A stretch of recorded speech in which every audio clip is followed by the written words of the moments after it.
Election হবে কিনা আমার সন্দেহ আছে। পুরো পরিস্থিতি অন্যদিকে চলে যাচ্ছে আমি যা দেখতেছি।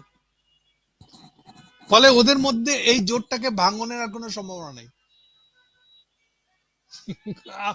আমি একটা পুরো অন্যদিকে আলো ফেলছি আপনাদের জিনিসটাকে বোঝার ক্ষেত্রে। আপনি দেখতেছেন জোট টিকবে কিনা, আমি বলতেছি জোট টিকবে কিনা ওই পর্যায়ে নাই জিনিসটা। কিন্তু আপনি সব সময় বলে আসতেছেন আগে থেকে যে ইলেকশন হয় কিনা, এই পর্যায়ে সন্দেহ যেখানে এই পর্যায়ে আমি বলতেছি, বিশেষ করে কালকে যে ডেভেলপমেন্ট হয়েছে তাতে আমি আরো শিওর হয়েছি। কি ডেভেলপমেন্ট দাদা যদি বলতেন? না, এটা পাবলিকলি বলা যাবে না। পাবলিকলি যা দেখছেন তাই। পাবলিকলি দেখছেন কি কি আমি তালিকা দিয়ে দিই। সন্ধ্যাবেলা ঠিক না, এনটিভি 10:30টার নিউজের সময় বিএনপির স্থায়ী কমিটি মিটিং চলছিল, মিটিং ভেঙে বেরিয়ে এসে মির্জা ফখরুল ঘোষণা করলো যে তাদের উত্তরবঙ্গ সফর ক্যান্সেল। সেটা তো নির্বাচন কমিশনের অনুরোধে। যার অনুরোধেই হোক না কেন, এটা একটা রিমার্কেবল ঘটনা, 1 নম্বর। 2 নম্বর ঘটনা হলো সন্ধ্যাবেলায় জামাত ইসলাম স্টেটমেন্ট দিল যে ইলেকশন নাই, এনভায়রনমেন্ট নেই। সকালবেলা ঘুম থেকে উঠে দেখছেন না তো পরে, কিন্তু ঘুম থেকে উঠেই দেখলেন যে প্রেস সচিব দিয়ে বেড়াচ্ছে আমরা কারাদিকে কাজ হয়ে যাই।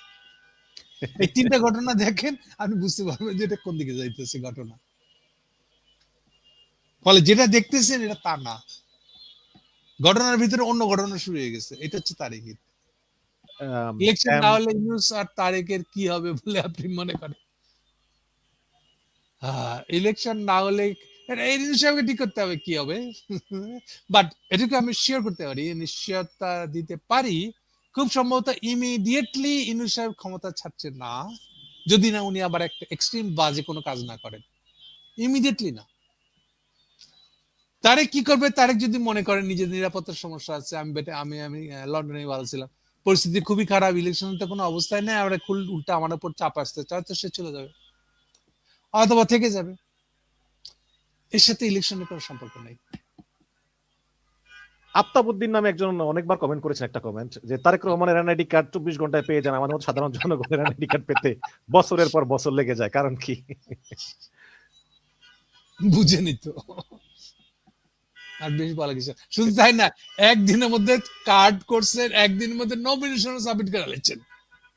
আপনি শুধু কার্ড বলতেছেন, সব তো ম্যাজিকের মতন হয়ে যায়, বুঝেন না? দাদা যদি নির্বাচন না হয় তাহলে জামাত জোট কি করবে? জামাত জোট সহজে ভাঙবে না, জামাত জোট অনেক রোল প্লে করবে, অ্যাটলিস্ট অনেক দিন। জামাত জোট বলেছি, শুধু একা জামাত বলি নাই। দাদা আরেকটি গণঅভ্যুত্থান প্রয়োজন, ইনি লিখেছেন এবার বিশ্বে ছড়িয়ে ছিটিয়ে থাকা সকল বাংলাদেশিদের অংশগ্রহণ প্রয়োজন। না, আর কি অ্যানার্কিস্ট দেখতেছি, ট্রু অ্যানার্কিস্ট বাংলাদেশে অংশগ্রহণ প্রয়োজন। আরে বাবা, অ্যানার্কিস্ট শব্দটা নেগেটিভ, ফলে এই শব্দ দিয়ে না বললে ভালো। আর একটা অভ্যুত্থান প্রয়োজন হয়ে যাবে, চিন্তা করেন না। আওয়ামী লীগের বি টিম বিএনপি। হ্যাঁ হ্যাঁ, এইভাবেই সে দাঁড় করানোর চেষ্টা করছে, মুখে স্বীকার করে বা না স্বীকার করে। এখন অলরেডি এটা বিএনপির প্রার্থী যারা, তারা বলা শুরু করছে, এই হচ্ছে নিউ ডেভেলপমেন্ট, নিউ আগাইছে কদ্দূর, এটার বাপ কাটি হইলো এটা। ওই যে হারুন চাঁপাইনবাবগঞ্জ, হারুন অলরেডি বলা শুরু করছে না? আগে বলতো মির্জা ফখরুল, এখন শুরু হয়েছিল ঠাকুরগা দিয়ে, এটা এখন চাঁপাইনবাবগঞ্জ আইছে। বাকিটা ঢাকা ঢুকবে কখন, তখন দেখে। একজন একটা কঠিন প্রশ্ন করেছেন, সেটা হচ্ছে ছোট নাম জুলাই নিয়ে অনেক কনফিডেন্স দিয়েছিলাম, হতাশ মনে হচ্ছে, কাউকে পাওয়া যাচ্ছে না যে দ্বিতীয় জুলাই শুরু করার মতন। আমরা কি আদৌ, আমি মনে করি যদি আপনারা স্ট্রংলি ধরে বসে থাকেন, আমরা অবশ্যই জিতব। আমার মনে হয় আমি উত্তর দিয়েছি আপনাকে। Thank you. Next. Dada, what happens if Tarek Rahman and Dr. Yunus negotiations fail? Does that mean that there will be election on 12 of February? উনি ইলেকশন লিখতে সিলেকশন লিখে ফেলেছে। আমি যতটুকু জানি অ্যাজ ইনফরমেশন, তারেকের সাথে ইউনুসের কোন ডিলের সম্ভাবনা আস্তে আস্তে নাই হয়ে গেছে। কিছু কিছু আছে, কিন্তু হবে কিনা অন্তত ইউনুস সাহেবের দিক থেকে ইউনুস সাহেব মনে করে না যে কোনো সম্ভাবনা আছে। আমি যতটুকু ইনফরমেশন রাখি, এগুলো একটা। সেকেন্ড, এর মানে কি হয়ে গেল না, যদি নেগোসিয়েশনটা ফেল করে তাহলে তো আর এই 12 ফেব্রুয়ারি সিলেকশনের তো সুযোগ নেই। সিলেকশনটা তো ওটারই পার্ট, যদি নেগোসিয়েশন হয় তাহলে তার পার্ট ছিল এটা। তাহলে যেহেতু নেগোসিয়েশনে হচ্ছে না, ফলে সিলেকশনের সুযোগ নাই, এই জন্য তো এইবার আসেন ইলেকশন কেন হবে না, আশা করি বুঝতে পারছেন আপনি। জি, আবার ইলেকশন না হলেও আবার একটা প্রশ্ন আছে, আরেকটা যেটা করেছেন আক্তার হোসেন দাদার কাছে প্রশ্ন, 14 তারিখের মধ্যে কেমন পরিবর্তন হতে যাচ্ছে? জামাত নির্বাচন বয়কট করতে পারে, কারণ দেশে হিন্দু ভোটাররা মনে হচ্ছে বিএনপি কে ভোট দিতে চায়, আর জামাত মনে করতেছে 55 নির্বাচন। হিন্দু ভোটাররা বিএনপি ভোট দিতে চায়, এটা উনি কিভাবে বলতেন আমি জানি না।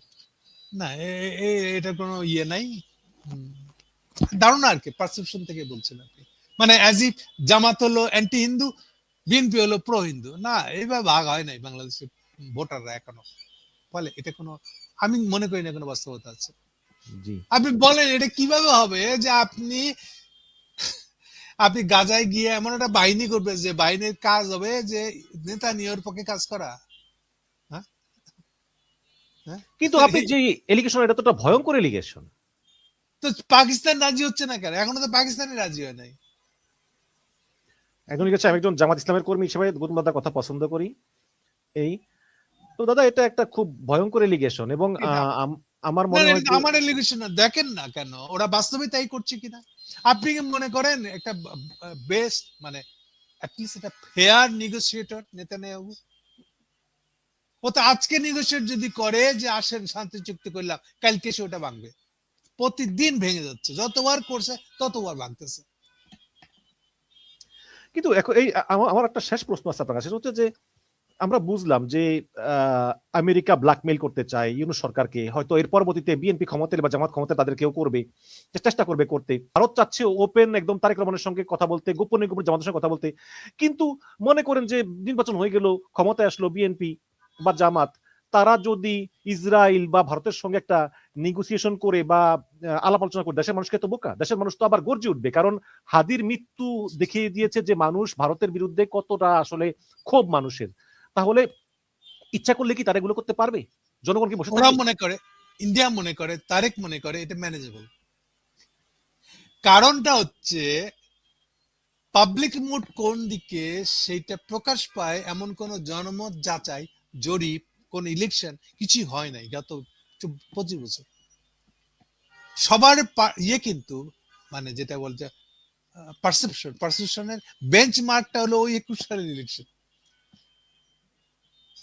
ওই যে 33%, 36% আওয়ামী লীগ বিএনপি ভোটার, তো ওটাতে 2001 সালের পারসেপশন। এরপরে 25 বছর গেছে, যেখানে 4 কোটি ভোটার ঢুকছে যারা কমপ্লিটলি ইয়াং। ওদের মনোভাব কি আপনি জানেন? কিছু জানেন না, আপনি একটা সিদ্ধান্ত টানতেছেন।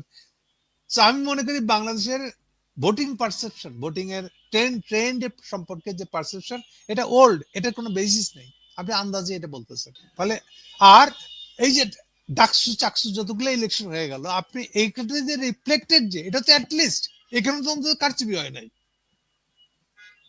অথচ এটাকেও আপনি আমল করতে রাজি না কেন? ওটা জামাত দিচ্ছে তাই, এটা কোনো কথা হইলো? তাতে আপনি তো আপনার পছন্দের রেজাল্ট না আসলে পছন্দ করবেন না, এটা তো হয়ে গেছে।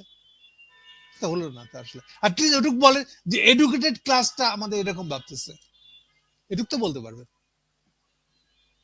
আমি আমি আসলে জন আমি আসলে প্রগতিশীলদের অবস্থা দেখি, মানে জামাত জিতছে বিশ্ববিদ্যালয়ের। প্রগতিশীল, শোন, প্রগতিশীল বা এই যে ডান বাম দিয়ে কথা বলা, কাউকে ব্যাখ্যা করার চেষ্টা করা, উনি তো বাম, উনি তো ডান, এই জাতীয় যারা যারা ব্যাখ্যা করে এদের মেথোডোলজিতে পচে গেছে, এটা হাঁটতে হাঁটতে শেষ হয়ে গেছে স্টিল, যেহেতু বিকল্প নাই তাদের কাছে, ফলে ওই পচা যেটা কাজ করে না ওই স্কেলটা নিয়ে আবার মাপামাপি শুরু করছে। আমি মনে করি যদি বাংলাদেশে একটা ফেয়ার ইলেকশন হবে কোনো একবার, হওয়ার পরে এরা যে মুখ চুন করে এই যে একবার ঘুরে ভাগবে, চুপে যাবে, বলে কেউ যাবে না।